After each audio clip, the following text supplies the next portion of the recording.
great pleasure to have him here. It's really almost miraculous. I wrote to John and I said, we're doing these Nart Sagas because John is the translator of the Nart Sagas into English. He has translated them from languages that I don't know how many other native speakers of English can claim that they can work with these languages. Abazeh, Shafsu, Gubeh, Zeduch, these languages that are amazing and so rich in stories, and it is a great gift to have them available in English. And through a great confluence of events, John was able to be here. He'll be going to, he'll be able to record him today. The Little Lynn at the Relativity School is responsible for that, so thank you very much.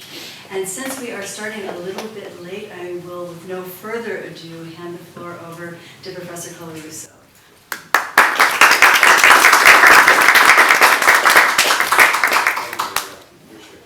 Well, thank you for being here this evening. This is, to my mind, an amazing event. There's nothing much more lonely than writing a book. And, it's hard to do, it takes a long time, and you're never entirely sure if what you've done is the best thing you could have done. And now, here I am in a social gathering with people who really want to hear about these things. This is marvelous. And I want to thank the Silk Road House and Dana, Sherry, and anyway, for setting us up and having this wonderful evening. And I want to thank you all for coming. Now, the Nart Sagas are fairly new on the folklore scene, at least in terms of being sagas in English. There was an early volume in the 1920s by Adolf Bier in German, and there was another one in German in the 19th century.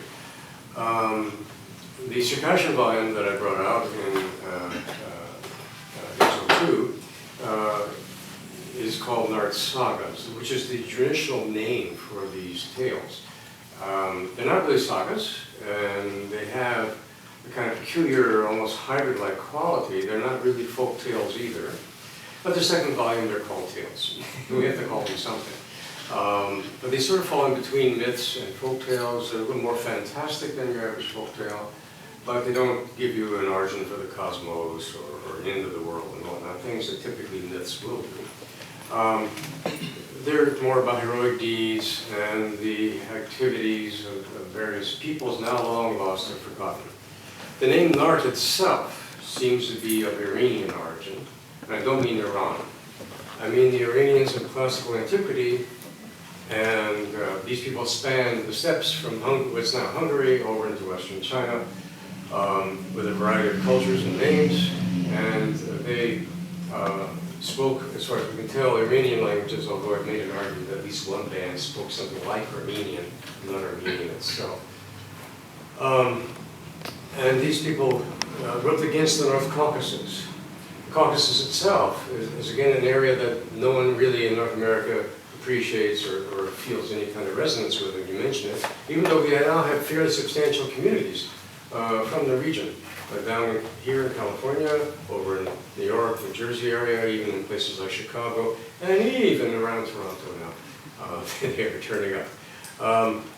So the material that I'm dealing with has its roots in the great prairies of Central Asia, the great steppe zones, and these are roots that go back probably more than 2,500 years. In some cases, one can argue certain themes are perhaps even older. And they've mixed in and been preserved in the North Caucasus, where they've also picked up local material from those people as well. They can be found from the West, where the Circassians once were. What can one say? Boris Johnson had a Circassian grandmother. How else can I make it any more vivid? Donald Trump, no. Boris Johnson had a Circassian grandmother. In Lawrence of Arabia, Jose Ferrer asked Peter O'Toole how to go Circassian. Apparently it's considered one of the more ominous lines in the entire movie. That's about all I can think of. But they're around, and they speak languages of a particular language family. It's not Slavic, it's not even Indo-European. They are a language family into themselves, involving also Caucasus. You've heard of the Caucasus-Georgian War and all that, and a language called Luluk. And these languages are enormously complicated. They push the phonetic envelope of human perception. Ubik has 81 consonants, for example. These sorts of things. To the east is Ossetian, That's volume 2, Ossetian Tales. Who are they? They're the As, after which Asia is named. They also call themselves Iran, which is the same as Iran.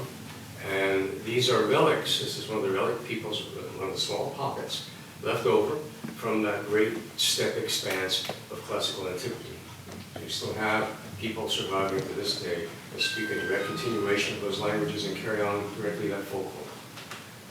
Now, what is the folklore like? Well, it's distinguished. Probably the most prominent thing about it is the status of the women. And if you look at folklore here, there, and elsewhere, almost like definitions from traditional societies, or represents a segment of the society that was more traditional, and the women have a typical kind of subservient role. This is not all true for the Nart Sagas. The women are very prominent. They have assigned tasks, as the men do as well, but they receive enormous respect, and that's still the case today. So I was at a banquet at an Abaza, is like in Northern Caucasus, in Pyatigorsk. And we were fed this fantastic meal. I'm sitting next to a woman, no problem there, whatnot. She asked me to bed with her. They could do that too. I ended up sleeping with a 90-year-old man. I don't know how that happened. That's another issue. Okay, so when we were all done, everyone lined up on 2 rows outside a door. I didn't know what's going on, so I lined up too. The door flings open, there's the matriarch covered in flour, 3 or 4 other women having made this, and they were applauded. Not just, like that, but for like the next 5 minutes, burning off some of the calories and a lot of vodka, I guess. So, to this day, that prestige is still there, at least back in the homeland where it was. And in the diaspora, they were conquered by the Russians.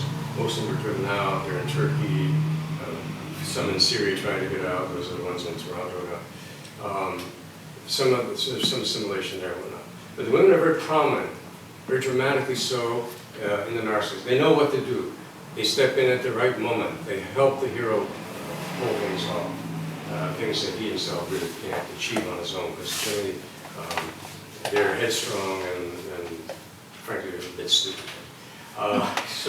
But the women are a hallmark of the Nart Sagas.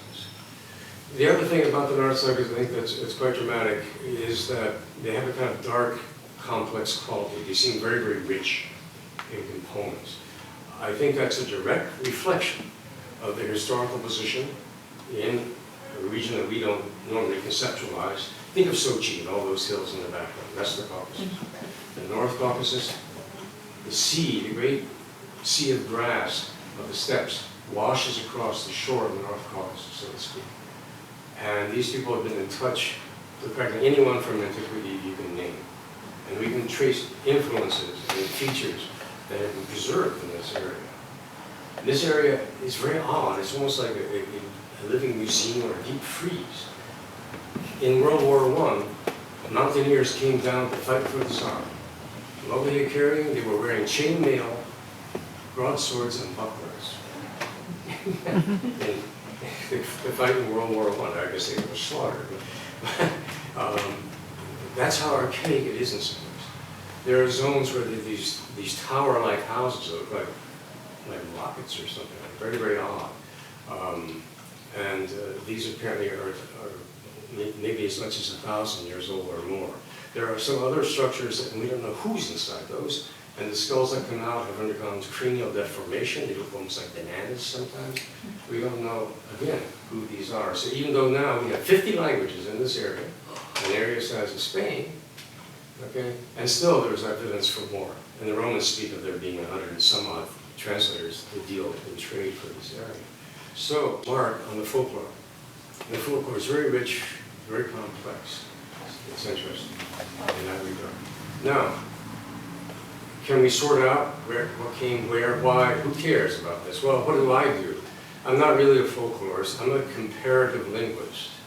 I reconstruct ancient lost languages by systematic comparisons. And about 30 years ago, I began to try that with myth. And lo and behold, I had some substantial success. And what we can find in here is material that links the more familiar folklore of places like the Norse, or Ireland, or Greece, or Russia. Link it to farther material down in India or Iran. So it sort of fills a plug in the middle of Eurasia. between the European traditions and the Asian traditions that we're familiar with. And we see influences from both sides here. So one great hero, he always fights in the air. And one line, and what I look for is garbage.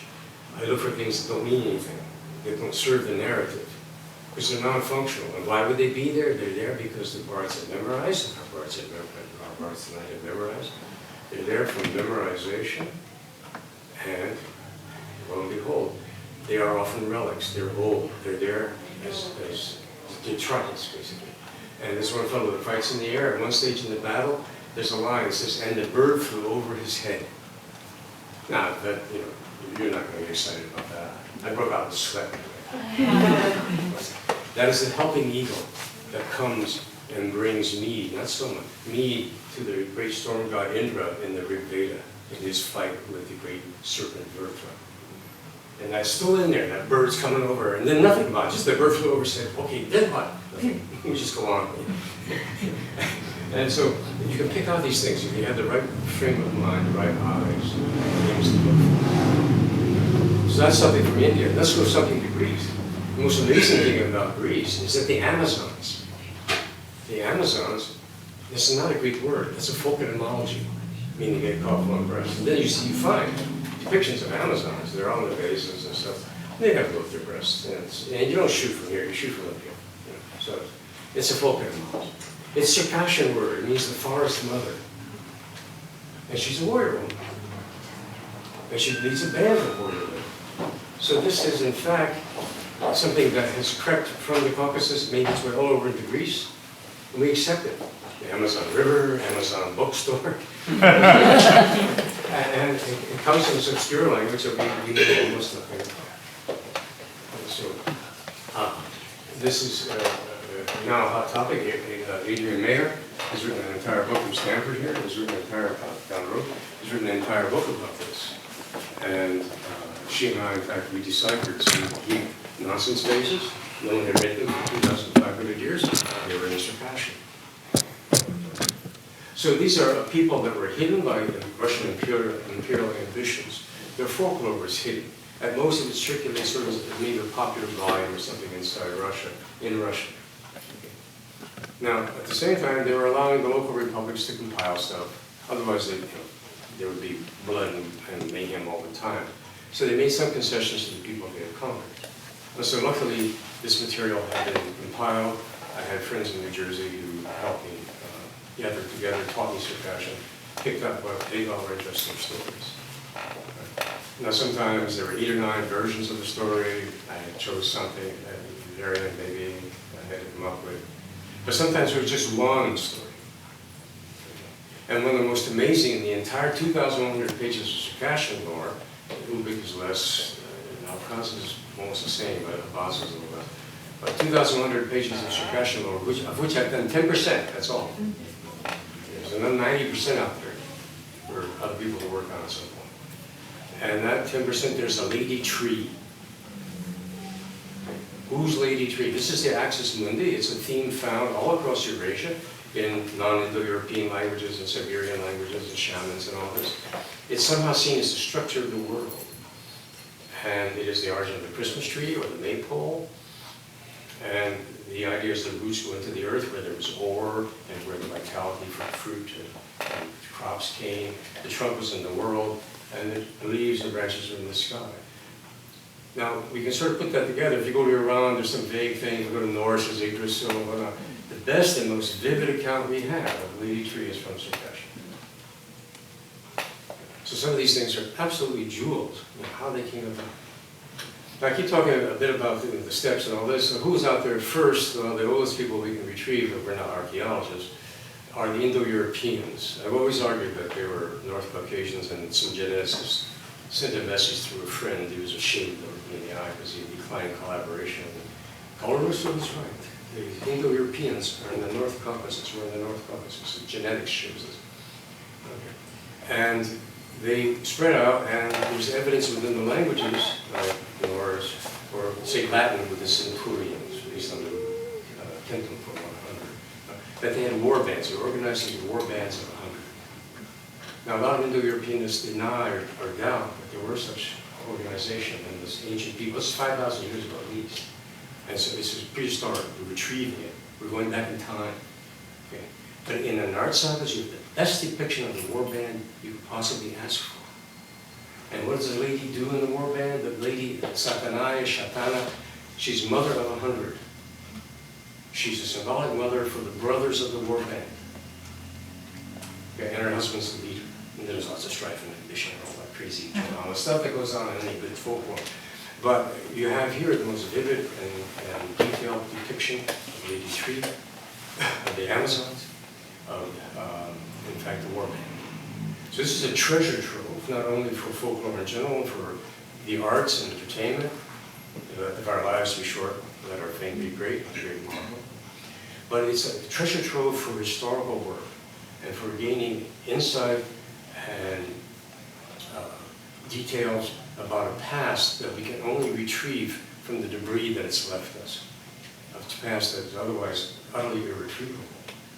So in this regard, this material is very, very valuable. And I'm very glad to see that it has inspired some sort of interest in the public at large. And I hope that in the future, perhaps we'll then say, you're going to see it on the big screen. I mean, that would be marvelous. I think that this is the beginning of something very exciting for me to see the public and interested in this. I'm turning out tonight to watch two bards. I've never met bards before. They're just pictures in books. And here are two real living bards who are going to recite for us.